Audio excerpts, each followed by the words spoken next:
ကျမနဲ့ကျမချစ်ရတဲ့ဖွားဖွားလေးလူတွေကပြောကြတယ်ဖွားဖွားကအရန်ချွေတာတာပဲတဲ့ဈေးဝယ်လဲအရန်တိကြတယ်အပေါ်မတုံးလုံးဝအဆုံးမခံဘူးနားလေရတော့နည်းနည်းခက်တာပေါ့နော်ပိုတောင်းရင်ရံပြန်တွေ့တာရှင်အပေါ်ဆိုလုံးဝမပေးဘူးဒါပေမဲ့ဖွားဖွားကအချစ်တွေနဲ့ပတ်သက်လာရင်လုံးဝကစီမနေပါဘူး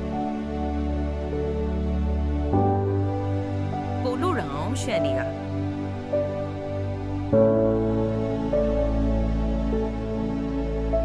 မရောခဲ့တဲ့ချစ်ချင်းတွေကိုဒီတက်စက်ကုန်မှာမဟုတ်ပါဘူး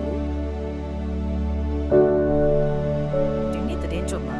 မနှမျောခဲ့တဲ့လူကြီးမိဘတွေရဲ့ချစ်ချင်းနဲ့တာကိုမထိန်ချန်ထားတဲ့ကျမရဲ့လက်ဆောင်နဲ့ပြန်လည်ပြီးဆက်ရအောင်ပါ